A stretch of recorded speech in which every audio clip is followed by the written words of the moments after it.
नमस्कार दोस्तों, मैं योगेश महरिया क्लासेस के YouTube चैनल पर आप सभी का हार्दिक अभिनंदन करता हूं। तो दोस्तों, राजस्थान पुलिस कांस्टेबल भर्ती परीक्षा 2020 के संदर्भ में हम भारतीय संविधान की जो सिलेबस है उसकी कड़ी में हम बात कर रहे थे और उसी क्रम में आज हम बात करने वाले हैं अनुसूचियों की। जी हाँ दोस्तों, अनुसूचियाँ। तो देखिए दोस्तों, सीधा हम पॉइंट जो हमारा टॉपिक है आज, जो हमारी विषय वस्तु है, उस पर चलते हैं। अनुसूचियाँ। देखिए दोस्तों, हमारे मूल संविधान में 22 भाग 395 अनुच्छेद और 8 अनुसूचियाँ थी।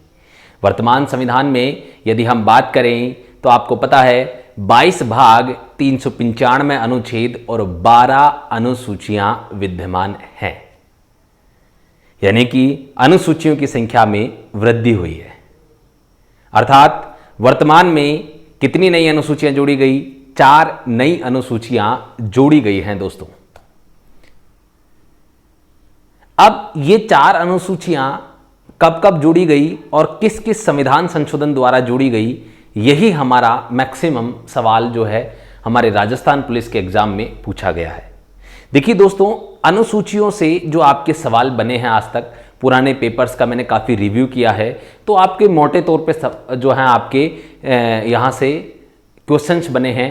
अंदरूनी कोई भी क्वेश्चंस आपके नहीं आया, यानी कि हम कहें अधिक डिटेल में वहाँ आप एग्जामिनर आपके यहाँ पर नहीं गया है। इसका कारण भी है दोस्तों, क्योंकि मैंने सभी एग्जाम्स का रिव्यू किया, सारी चीज़ें किया। मैं आपको आज बता देना चाहता हूँ। देखिए दोस्तों, राजस्थान पुलिस का एग्जाम देने के लिए क्वालिफिकेशन क्या है? 10th class, 8th class, 12th class. तो हमसे उसी स्तर के सवाल पूछे जाते हैं दोस्तों। मैक्सिमम 12th स्तर के सवाल आपके जो हैं क्वेश्चन पेपर्स में आने की संभावना रहती है, लेकिन अधिकतर जो आपके 10th तक के ही जो है हमारी जो बुक्स में, जो हमारे राजस्थान बोर्ड हो, NCERT बोर्ड हो, उनकी बुक्स में जो पाठ्यक्रम है उसी के आधार पे हमारा क्वेश्चन पेपर तैयार होता है दोस्तों। क्योंकि एक ग्रेजुएट लेवल का यदि कोई एग्जाम होता है तो उसमें ग्रेजुएशन के हिसाब से ही सवाल पूछे जाते हैं। तो आप निश्चिंत रहिए, हम हमारा पाठ्यक्रम पूरा करेंगे और एक एक टॉपिक के साथ सभी विशेषताएं मैं आपको बताता जाऊंगा, कहां से किस प्रकार के सवाल बनेंगे। तो आप बने रहिए मेरे साथ, ठीक है दोस्तों। तो मूल संविधान में 8 अनुसूचियां थी, वर्तमान संविधान में 12 हैं, अर्थात 4 नई जोड़ी गई। कब कब जोड़ी गई, पहले मैं डायरेक्ट बता देता हूं। देखो, 9वीं अनुसूची प्रथम संविधान संशोधन 1952 के द्वारा जोड़ी गई। 10वीं अनुसूची 52वां संविधान संशोधन 1985 के द्वारा जोड़ी गई।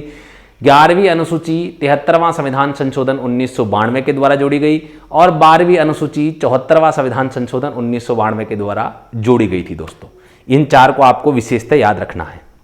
अब सीधा बात करते हैं हम, इनको कैसे याद रखा जाए। एक एग्जाम में यह भी सवाल पूछ लिया गया दोस्तों कि 26 जनवरी 1950 के बाद में भारतीय संविधान में कितनी अनुसूचियां जोड़ी गई। तो आपको यहां पे ईयर भी याद रखना है। 26 जनवरी 1950 के बाद 4 अनुसूचियां जोड़ी गई। अब वो पूछ ले कि 1951 के बाद में कितनी जोड़ी गई, तब आपको 3 आंसर देना है, क्योंकि प्रथम संविधान संशोधन 1951 में 1 जुड़ गई थी, यानी कि 1951 के बाद में 3 जुड़ी। अब वो पूछे 1985 के बाद में कितनी जुड़ी? 2, जो दोनों 1992 में जुड़ी थी। यानी कि अगर वो पूछ ले अंतिम अनुसूची भारतीय संविधान में कब जुड़ी गई, तो आपको याद रखना है 74वां संविधान संशोधन 1992।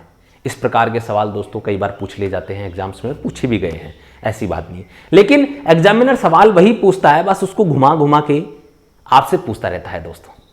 और राजस्थान पुलिस का एग्जाम में आपके बहुत ही सुंदर सवाल आते हैं, बहुत ही सिंपल सवाल आते हैं।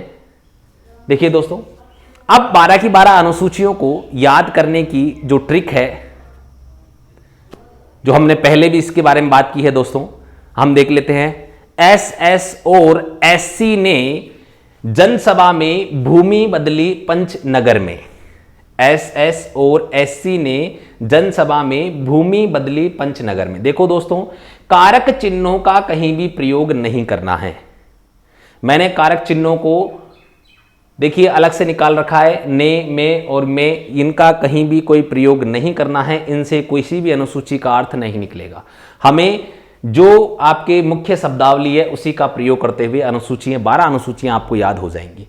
एस से देखो स्टेट यानी कि राज्यों, और राज्यों से संघ, राज्यों व संघ शासित प्रदेशों के नाम।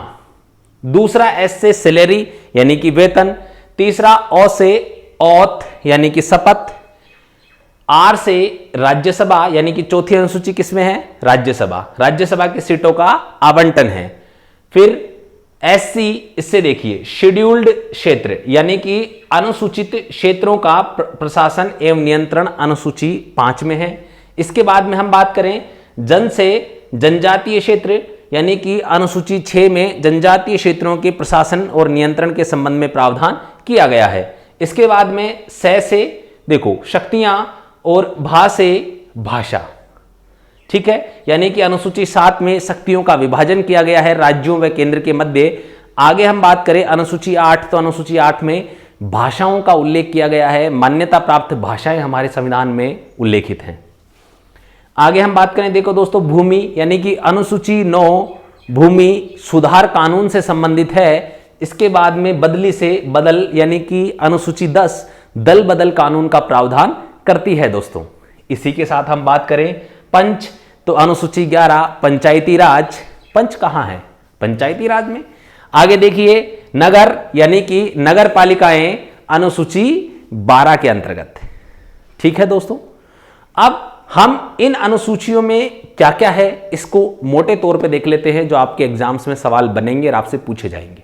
किस प्रकार के सवाल पूछे जा सकते हैं उन सभी पर आज मैं खुलकर चर्चा करने वाला हूं, तो आप बने रहिए मेरे साथ।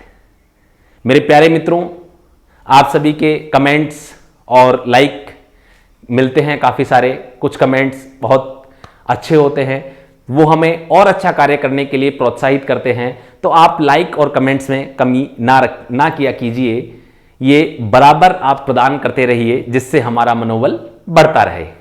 तो आइए दोस्तों हम बात करते हैं नंबर 1 स्टेट यानी कि राज्यों व संघ शासित प्रदेशों के नाम।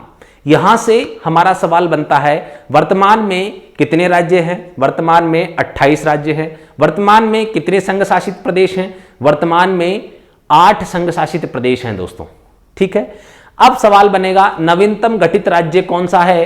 तेलंगाना। उसका गठन कब हुआ? 2 जून 2014 को, ठीक है। किस कमेटी की सिफारिशों पर? कृष्णा कमेटी की सिफारिशों पर तेलंगाना राज्य का गठन किया गया था। तेलंगाना राज्य किससे अलग हुआ? तेलंगाना राज्य आंध्र प्रदेश राज्य से अलग होकर उसका गठन किया गया। तेलंगाना की राजधानी हैदराबाद है दोस्तों, ठीक है। इसके संदर्भ में तेलंगाना में वर्तमान में कितने जिले हैं? 33 जिले हैं दोस्तों। इस प्रकार के सवाल यहां से आपके बनते हैं और पूछे जाते हैं। मुख्यतः आपको यही सवाल आपको एग्जाम में देखने को मिलेंगे। इसके बाद में नवीनतम गठित संघ शासित प्रदेश कौन सा है? तो जम्मू कश्मीर और लद्दाख होगा। वहीं आपसे पूछ लिया जाए नवीनतम पुनर्गठित संघ शासित प्रदेश, तो आपको ज्ञात होगा दोस्तों नवीनतम पुनर्गठित संघ शासित प्रदेश आपका दादर नगर हवेली व दमन और दीव है, जिनको दोनों को पुनर्गठित किया गया है, यानी कि उनका पुनर्गठन करके एक संघ शासित प्रदेश बना दिया है। और ये कब हुआ? 26 जनवरी 2020 से ये प्रावधान लागू है। तो आपसे सीधा वो यहीं से पूछ लेगा कि दादर नगर हवेली व संघ शासित प्रदेश का पुनर्गठन कब किया गया? 26 जनवरी 2020 को। वहीं आपसे जम्मू कश्मीर के संदर्भ में पूछ सकता है कि जम्मू कश्मीर एक संघ शासित प्रदेश के रूप में कब स्वीकृत किया गया या कब उदय हुआ? तो आपको याद रखना है 31 अक्टूबर 2019 को। अब जम्मू कश्मीर में हम बात करें तो वर्तमान में कितने जिले हैं? 20 जिले हैं। जम्मू कश्मीर के वर्तमान में उपराज्यपाल कौन हैं? तो हम बात करें गिरीश चंद्र मुर्मू, वहां के जो हैं उपराज्यपाल लेफ्टिनेंट गवर्नर हैं। जम्मू कश्मीर में लोकसभा की सीटें कितनी हैं? 5 हैं। राज्यसभा की सीटें कितनी हैं? 4 हैं। इसी के साथ हम बात करें लद्दाख के संदर्भ में, तो लद्दाख से भी आपके काफी स्पेशल सवाल बनते हैं कि लद्दाख में कितने जिले हैं? 2 हैं। लद्दाख की राजधानी कौन सी है? लेह लद्दाख, यानी जिसे हम लेह कहते हैं वो है। 2 जिले कौन कौन से हैं? करगिल और लद्दाख, दोनों ही हैं दोस्तों। इसके बाद में हम बात करें वहां के जो उपराज्यपाल कौन है? तो राधा कृष्ण माथुर आपके लद्दाख के उपराज्यपाल हैं दोस्तों। इसके बाद हम बात करें लद्दाख का उदय भी 31 अक्टूबर 2019 को ही हुआ था दोस्तों। तो अब यहां से आपको उम्मीद करता हूं सभी आपके जो आपके कंसेप्ट हैं वो क्लियर हो गए होंगे, आपको सभी सवालों के जवाब मिल गए होंगे। ठीक है, आपसे अधिकतम यही सवाल, मैक्सिमम यहीं से सवाल पूछने का प्रयास करेगा। लेकिन देखो दोस्तों, यहां से काफी महत्वपूर्ण सवाल एक और बनता है। सीधा पूछेगा, जम्मू कश्मीर में राज्यसभा की कितनी सीटें हैं? 4। लद्दाख में राज्यसभा की कितनी सीटें हैं? 0। यानी कि लद्दाख क्षेत्र से राज्यसभा में कोई भी प्रतिनिधि नहीं आता है।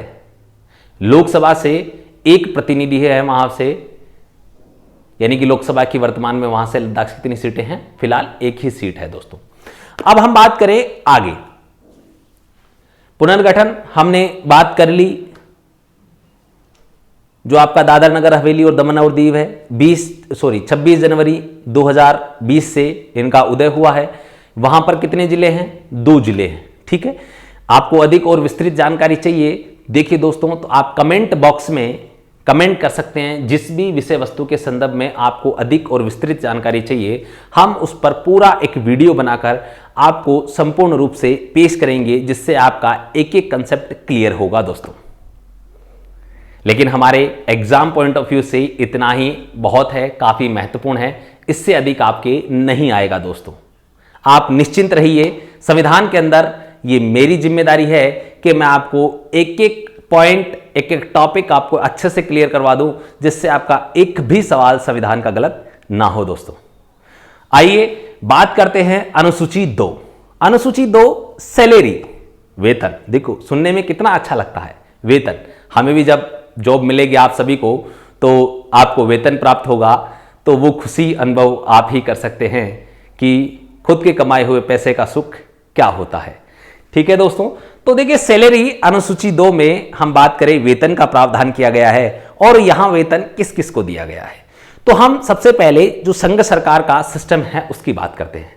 संघ सरकार में वेतन का प्रावधान सबसे पहले भारत के राष्ट्रपति के लिए किया गया है और भारत के राष्ट्रपति को अनुसूची 2 के अनुसार 5 लाख रुपए मिलता है।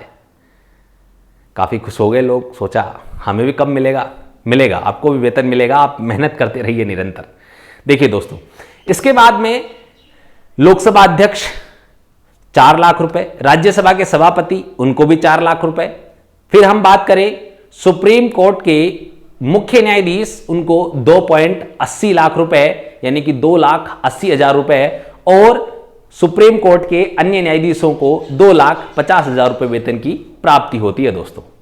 इसी के संदर्भ में आगे हम बात करें तो नियंत्रक और महालेखा परीक्षक, उसे भी 2.50 लाख रुपए वेतन प्राप्त होता है दोस्तों। ठीक है, अब हम जो स्टेट गवर्नमेंट का जो स्ट्रक्चर है उसकी बात करें। अनुसूची 2 के अनुसार स्टेट गवर्नमेंट में राज्यपाल को वेतन मिलता है और राज्यपाल का वेतन है वर्तमान में 3.5 लाख रुपए। इसके बाद में यहां के जो विधानसभा के अध्यक्ष और सभापति होते हैं उनके वेतन का प्रावधान किया गया है, लेकिन उनके वेतन का प्रावधान संबंधित राज्य विधानमंडल की इच्छा पर निर्भर है। उस पर छोड़ा गया है कि वो कितना वेतन देती है। हमारे यहां वर्तमान में विधानसभा के जो अध्यक्ष हैं उन्हें 70,000 रुपए वेतन प्राप्त होता है, विधानसभा के उपाध्यक्ष को 65,000 रुपए, और इसी के संदर्भ में हमारे यहां यदि विधान परिषद गठित होती तो विधान परिषद के सभापति को भी 70,000 रुपए वेतन ही प्राप्त होता और उपसभापति को भी 65,000 रुपए वेतन मिलता। इसके बाद में हम बात करें जो उच्च न्यायालय हमारा राजस्थान हाईकोर्ट के मुख्य न्यायाधीश को 2,50,000 रुपए वेतन मिलता है और राजस्थान हाईकोर्ट के अन्य न्यायाधीशों को 2.25 लाख रुपए वेतन की प्राप्ति होती है दोस्तों। इसके बाद में हम बात करें तो हमारे यहां पर वेतन का प्रावधान जो अनुसूची 2 में किया गया है, यही इन्हीं लोगों के लिए यहां पर वेतन का प्रावधान किया गया है दोस्तों। इसके बाद में वेतन की प्राप्ति जब सभी लोगों को हो गई तो उनसे शपथ हम दिलवाएंगे, अर्थात अनुसूची 3 में हम चलते हैं, औथ और शपथ की बात करते हैं दोस्तों। देखिए दोस्तों, अनुसूची 3 के अनुसार शपथ का प्रावधान संघ सरकार में यदि हम बात करें, संघ के मंत्री जो भी हैं संघ सरकार में, यानी कि मंत्री परिषद के सभी सदस्य अनुसूची 3 के अनुसार शपथ ग्रहण करते हैं, इंक्लूडिंग प्रधानमंत्री। जी हां दोस्तों, प्रधानमंत्री भी अनुसूची 3 के अनुसार ही शपथ ग्रहण करता है, क्योंकि वो भी तो एक क्या है, मंत्री। देखो, प्रधानमंत्री यानी कि मंत्रियों का प्रधान। ठीक है दोस्तों, आगे हम बात करें तो मैं आपको बता दूं, इसके पश्चात जो संसद के निर्वाचन में भाग लेने वाले उम्मीदवार हैं, अर्थात जो कैंडिडेट लोकसभा या राज्यसभा का चुनाव लड़ने के लिए खड़े होते हैं, उन्हें भी समक्ष प्राधिकारी के समक्ष सक्षम प्राधिकारी के समक्ष जो है शपथ दिलाई जाती है। यानी कि निर्वाचन आयोग द्वारा एक व्यक्ति को नियुक्त किया जाता है, उस व्यक्ति के समक्ष वे लोग शपथ ग्रहण करते हैं। यानी कि वर्तमान में यदि आपके यहाँ से किसी ने लोकसभा का चुनाव लड़ा है और वे चुनाव हार गए, तो उन्होंने भी चुनाव लड़ने से पूर्व शपथ ग्रहण की थी, और जो चुनाव जीत गए वे संसद के निर्वाचित सदस्य के रूप में या संसद सदस्य के रूप में पुनः अनुसूची 3 के अनुसार शपथ ग्रहण करते हैं दोस्तों। इसके पश्चात नियंत्रक और महालेखा परीक्षक भी इसी अनुसूची 3 के अनुसार शपथ ग्रहण करता है। उच्चतम न्यायालय के न्यायाधीशों की शपथ का प्रावधान भी अनुसूची 3 में किया गया है दोस्तों। अब हम स्टेट गवर्नमेंट की बात कर लें तो यहां पर आपको बता दूं, राज्य के मंत्री, देखो दोस्तों, सेम जो सेंट्रल गवर्नमेंट में जिन लोगों ने लिए, उनके समक्ष जो राज्य सरकार में होंगे उनको भी शपथ दिलाई जाएगी। तो यदि हम बात करें नंबर 3 अनुसूची 3 के अनुसार संघ के राज्य के मंत्री, राज्य विधानमंडल के चुनाव में भाग लेने वाले उम्मीदवार, राज्य विधानमंडल के निर्वाचित सदस्य। इसके बाद में यदि हम बात करें तो यहां के उच्च न्यायालय यानी कि हाई कोर्ट के जो न्यायाधीश है, उनकी भी शपथ का प्रावधान अनुसूची 3 में किया गया है दोस्तों। अब बात करें अनुसूची 4 राज्यसभा की सीटों का आवंटन। देखो दोस्तों, अनुसूची 4 में राज्यसभा की सीटों का आवंटन राज्यों व संघ शासित प्रदेशों के लिए किया गया है।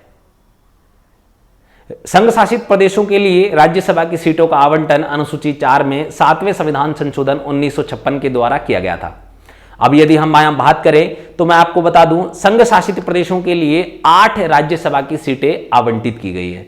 अब 8 किसे किसे हैं? 4 जम्मू कश्मीर को हैं, 3 दिल्ली को हैं और 1 पुडुचेरी को है। यानी कि टोटल 3 संघ शासित प्रदेशों को अनुसूची 4 के अंतर्गत राज्यसभा की सीटें प्रदान की गई हैं। अब बाकी आपकी जो है राज्यों को अनुसूची 4 के अनुसार राज्यसभा की सीटें आवंटित की गई हैं। सर्वाधिक सीटें आपकी यूपी को आवंटित की गई हैं। और देखिए दोस्तों, न्यूनतम सीटों वाले अर्थात 1 सीट वाले 8 ऐसे राज्य हैं जिन्हें एक राज्यसभा की सीट प्राप्त है। 5 ऐसे संघ शासित प्रदेश हैं जिन्हें राज्यसभा की सीट आवंटित की ही नहीं गई। ठीक है दोस्तों, तो हमारे सवाल ये मोटे तौर से ऊपर से पूछे जाएंगे जो भी वर्तमान में काफी चर्चा में है दोस्तों। आपका राजस्थान पुलिस का पूरा पेपर करंट अफेयर्स पे बेस होता है। आप पिछला पेपर्स उठा के देख लीजिए, आपके मैक्सिमम बी पार्ट में करंट अफेयर्स आया था और आप लोगों से इनडायरेक्टली करंट अफेयर से रिलेटेड हिस्ट्री के सवाल पूछ लिए, ज्योग्राफी के सवाल पूछ लिए और आप लोगों को आइडिया भी नहीं लगा। आप सोच रहे थे बिल्कुल सर ये पूरा करंट अफेयर्स है। जी हाँ, करंट अफेयर्स है, लेकिन हिस्ट्री, ज्योग्राफी, पॉलिटी, इकोनॉमिक्स सबसे रिलेटेड आपसे सवाल पूछे गए थे दोस्तों। अगर आप उसे ध्यान से उस पेपर को देखेंगे तो आपको एहसास होगा, राजस्थान पुलिस के पेपर में वहां सीधा पूछा गया है बौद्ध संगति कहां हुई। बौद्ध संगति यानी कि बौद्ध धर्म से संबंधित है। इस पर सम्मेलन कहां हुआ वर्तमान में, इसलिए वो चर्चा का विषय बना दोस्तों। अब हम आगे अगर यदि बात करें दोस्तों तो अनुसूची 5 अनुसूचित क्षेत्रों के प्रशासन के संबंध में प्रावधान करती है। तो देखिए दोस्तों, मैंने आपको बताया था कि अनुसूची 5 के अनुसार 10 राज्यों में अनुसूचित क्षेत्र घोषित किए गए हैं। अर्थात अनुसूची 5 में कितने राज्यों को शामिल किया गया है? टोटल 10 राज्यों को। कौन कौन से? हिमाचल प्रदेश, राजस्थान, गुजरात, मध्य प्रदेश। ठीक है, मध्य प्रदेश के बाद में छत्तीसगढ़, झारखंड, उड़ीसा, आंध्र प्रदेश, तेलंगाना। तो इस प्रकार टोटल आपके कितने हो गए? 10 राज्य हो गए हैं दोस्तों। आप दोबारा गिन लीजिए, हिमाचल प्रदेश, राजस्थान, गुजरात, महाराष्ट्र, मध्य प्रदेश, छत्तीसगढ़, झारखंड, उड़ीसा, आंध्र प्रदेश और तेलंगाना। टोटल 10 राज्य हैं दोस्तों। ठीक है, आपसे वो यही सवाल पूछेगा कौन से 10 राज्य हैं, कौन सा नहीं है, बस। आपसे ज़्यादा अनुसूची 5 में इससे अतिरिक्त सवाल नहीं पूछेगा। और जो स्टूडेंट इंटरेस्टेड है कि नहीं सर हमें अनुसूची 5 के बारे में और विस्तृत जानकारी चाहिए, तो देखिए दोस्तों, अनुसूचियों के ऊपर पूरी एक श्रृंखला मैंने बना रखी है, संविधान का कुछ बेसिक चीज़ें मैंने बता रखी है। तो आप उस प्लेलिस्ट में जाइए और पूरी अनुसूचियों के बारे में विस्तृत रूप से पढ़िए, क्योंकि जानकारी प्राप्त करना आपका अधिकार है। लेकिन मेरा भी उत्तरदायित्व बनता है कि आपके एग्जाम के पॉइंट ऑफ व्यू से जितना इंपॉर्टेंट हो वही मैं आपको पढ़ाऊं, अनावश्यक रूप से बर्डन आपके सिर पर ना डालूं, जिससे आप जल्दी सफलता को प्राप्त कर सके। आगे देखिए दोस्तों, अनुसूची 6, अनुसूची 6 में जनजातीय क्षेत्रों का प्रावधान। यहां देखिए दोस्तों, अनुसूची 5 में अनुसूचित क्षेत्रों का प्रावधान है। यदि आपसे पूछ ले कि अनुसूचित क्षेत्र घोषित किए जाते हैं तो अनुसूची 5 के अंदर, और जनजातीय क्षेत्र घोषित किए जाते हैं तो अनुसूची 6 के अंतर्गत। ये मुख्य मोटे तौर पे विशेषताएं हैं, लेकिन होते दोनों जनजातियों से संबंधित हैं। ठीक है, आगे हम बात करें अनुसूची 6 का संबंध किन 4 राज्यों से है, तो इसकी हमने एक ट्रिक बना रखी थी, अमी मैत्री, असम, मिजोरम, मेघालय और त्रिपुरा। ट्रिक क्या थी? अमी मैत्री, असम, मिजोरम, मेघालय और त्रिपुरा। असम, मिजोरम, मेघालय और त्रिपुरा। दोस्तों, इन 4 राज्यों के प्रशासन और नियंत्रण के संबंध में यदि हम बात करें तो प्रावधान किया गया है दोस्तों अनुसूची 6 में। अब अनुसूची 7 में शक्तियों का बंटवारा,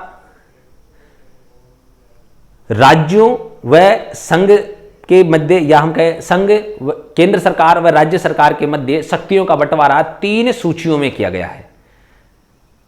3 सूचियां कौन सी? संघ सूची, राज्य सूची, समवर्ती सूची। संघ सूची में 97 विषय थे मूल संविधान में, राज्य सूची में आपके 61 विषय थे, समवर्ती सूची में आपके 52 विषय थे, लेकिन मूल संविधान में 47 विषय थे। लेकिन वर्तमान में संघ सूची में 100 विषय, राज्य सूची में आपके हटाकर कम कर दिए गए हैं। अब समवर्ती सूची में 52 विषय, यानी कि 5 सूची राज्य सूची से हटाकर कहां डाल दिए हैं दोस्तों? समवर्ती सूची में उनको जोड़ दिया गया है। अब यदि हम बात करें, संघ सूची के विषयों पर कानून बनाने का अधिकार संघ सरकार का है, राज्य सूची के विषयों पर कानून बनाने का अधिकार राज्य सरकार का है, लेकिन समवर्ती सूची के विषयों पर कानून बनाने का अधिकार संघ व राज्य सरकार दोनों को समान रूप से अधिकार प्राप्त है। लेकिन यदि दोनों के मध्य टकराव की स्थिति उत्पन्न हो जाती है तो ऐसी परिस्थितियों में संघ सरकार का कानून ही मान्य होगा। ठीक है दोस्तों, इसके पश्चात हमारे संविधान में एक और सूची का प्रावधान किया गया जिसे हम अवशिष्ट सूची के नाम से जानते हैं। आपने संवैधानिक विशेषताओं में पढ़ा होगा, स्रोतों में पढ़ा होगा, अवशिष्ट सूची। अवशिष्ट सूची यदि मैं बात करूं तो अवशिष्ट सूची के ऊपर कानून बनाने का अधिकार केंद्र सरकार को है, अर्थात इन सूचियों में जिन विषयों को शामिल नहीं किया गया है और भविष्य में कोई ऐसा मुद्दा उपस्थित हो जाए जिस पर कानून बनाने की आवश्यकता हो, उसे अवशिष्ट सूची में शामिल किया जाएगा दोस्तों, और उस पर कानून बनाने का अधिकार केंद्र सरकार अर्थात संसद को प्राप्त है। ठीक है दोस्तों, अब हम बात करें मुख्य रूप से अनुसूची 8। अनुसूची 8 में मान्यता प्राप्त भाषाएं हैं। मूल संविधान में 14 भाषाएं थी। इसके पश्चात 21वें संविधान संशोधन 1967 के द्वारा आपकी सिंधी भाषा जोड़ी गई, यानी कि टोटल 15 हो गई। इसके पश्चात मैं आपको बता दूं 71वां संविधान संशोधन 1992 यानी कि 71 अमेंडमेंट इन 1992 में किया गया, और उसके द्वारा आपको मैं बता दूं यहां पर कितनी भाषाएं जोड़ी गई? 3 भाषाएं, कोंकणी, मणिपुरी और नेपाली। तो टोटल कितनी हो गई? 15 3 18।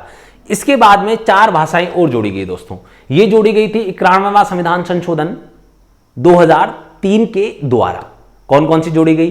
बोडो, डोगरी, मैथिली और संथाली, जिसको हम बोडो मैथ ट्रिक के नाम से भी याद रखते हैं। कोंकणी, मणिपुरी, नेपाली को आप कॉमन ट्रिक के नाम से भी याद रख सकते हैं दोस्तों। अधिक और विस्तृत जानकारी चाहिए तो आप हमारे पुराने वीडियोस देख सकते हैं दोस्तों। ठीक है दोस्तों, तो अनुसूची 8 में वर्तमान में कितनी भाषाएं हैं? 12 भाषाएं हैं। और भारत में कितनी भाषाओं को शास्त्रीय भाषा का दर्जा प्राप्त है? 6 भाषाओं को शास्त्रीय भाषा का दर्जा प्राप्त है दोस्तों। ठीक है, अब हम बात करें अनुसूची 9। अनुसूची 9 का संबंध भूमि सुधार एवं जमींदारी प्रथा के उन्मूलन से है। याद रखिएगा दोस्तों, भूमि सुधार एवं जमींदारी प्रथा का उन्मूलन, अंतिम लाइन अक्सर एग्जाम में आपसे पूछ ली जाती है। अब हम बात करें, यही सवाल सबसे इंपॉर्टेंट यहां बनता है कि अनुसूची 9 संविधान में कब जोड़ी गई। प्रथम संविधान संशोधन 1951 के द्वारा अनुसूची 9 को जोड़ा गया था दोस्तों। इसके पश्चात यदि हम बात करें अनुसूची 10, अनुसूची 9 में मैं आपको बता दूं वर्तमान में 284 कानून हैं, ठीक है, और वर्तमान में सबसे अधिक चर्चित अनुसूची 9 है। इसे आप डिस्क्रिप्टिव रूप से, काफी विस्तृत रूप से यदि आप देखना चाहते हैं तो आप हमारे पुराने वीडियोस में जाकर इसे एक बार जरूर देखिएगा दोस्तों। ये काफी महत्वपूर्ण अनुसूची है और वर्तमान में सबसे अधिक चर्चित विषय अनुसूची 9 है, क्योंकि इसमें आरक्षण जोड़ने का प्रावधान, आरक्षण को जोड़ने की मांग राजनीतिक दलों द्वारा निरंतर की जा रही है और जो अपने आप में काफी चर्चित विषय है। ठीक है दोस्तों, अब हम बात करें अनुसूची 10। अनुसूची 10 दल बदल से है। देखो दोस्तों, सभी राजनीतिक पार्टियां इस चीज से काफी परेशान हो गई थी कि सुबह कोई इधर, कभी फिर दूसरी राजनीतिक पार्टी में, यानी कि दल बदल की प्रक्रिया कोई आम बात हो चुकी थी। ऐसी स्थिति में राजीव गांधी सरकार द्वारा 1985 में दल बदल कानून संसद में रखा गया और संसद द्वारा इसे पारित कर दिया गया और इसे संवैधानिक दर्जा प्रदान कर दिया गया। यदि मैं मोटे तौर पे बात करूं तो 52वां संविधान संशोधन 1985 के द्वारा दल बदल कानून पारित हुआ। उस समय राजीव गांधी की सरकार थी। दल बदल अर्थात अपने दल के विपरीत जाकर किसी कार्य में भाग लेना। मैं आम भाषा में आपको कहूं तो कैसे, मान लीजिए आपको वोट करने के लिए कहा तो आपने अपनी पार्टी के विरोध में वोट किया, आप वोट करने नहीं गए, ठीक है, आपने अपनी राजनीतिक पार्टी अपने किसी पार्टी से टिकट आपने जीता, किसी अन्य पार्टी में आप शामिल हो गए, तो ये तमाम प्रकार के दल बदल है। आपने निर्दलीय रूप से निर्वाचित होकर आए, लेकिन आपने फिर निर्वाचित होने के पश्चात किसी राजनीतिक पार्टी को ज्वाइन कर लिया, तो ये भी दल बदल है दोस्तों। अब इस दल बदल कानून के तहत कुछ छूट दी गई है, वो सदन के अध्यक्ष और उपाध्यक्ष को इसके अंतर्गत छूट प्रदान की गई है। दल बदल कानून पर अंतिम निर्णय लेने का अधिकार सदन के अध्यक्ष या सभापति को होता है। वर्तमान में 2/3 किसी राजनीतिक पार्टी के 2/3 सदस्य एक साथ दल बदल कर सकते हैं, जिसे इस कानून में मान्यता प्रदान की गई है दोस्तों। अब हम बात करते हैं दोस्तों अनुसूची 11 पंचायती राज। तो यहां पे आपको सिर्फ एक बात याद रखनी है, अनुसूची 11 पंचायती राज से संबंधित है। पहला सवाल तो हमारा यही बनता है। दूसरा सवाल, अनुसूची 11 संविधान में कब जोड़ी गई? 73वां संविधान संशोधन 1992 के द्वारा। और अनुसूची 11 में कितने विषय हैं? 29 विषय हैं। उनका संबंध किससे है? पंचायती राज से। बस। इसके बाद में अनुसूची 12, अनुसूची 12 नगर पालिकाएं अर्थात नगरीय सुशासन से संबंधित है। कब जोड़ी गई? 74वां संविधान संशोधन 1992 के द्वारा। इसमें कितने विषय हैं? इसमें 18 विषय हैं दोस्तों। कितने हैं? 18 विषय हैं। तो देखिए दोस्तों, हमने सभी अनुसूचियां कंप्लीट कर ली हैं। एक रिवीजन के तौर पे आपको अनुसूचियों के बारे में अधिक जानकारी प्राप्त करनी है तो आप हमारे पुराने वीडियोस देख सकते हैं दोस्तों। यदि आपको वीडियो अच्छा लगा, आपको क्लासरूम जो हम मेरे द्वारा पढ़ाई गई विषय वस्तु अगर आपको समझ में आई है, तो दोस्तों वीडियो को लाइक करें, कमेंट करें और अधिक से अधिक शेयर करें, जिससे अधिक से अधिक लोगों तक ये जो हम ऑनलाइन क्लासेस चला रहे हैं इसका बेनिफिट अन्य विद्यार्थियों को भी मिलता रहे। अब हम अगले वीडियो में फिर बात करेंगे। तब तक के लिए जय हिंद, जय भारत।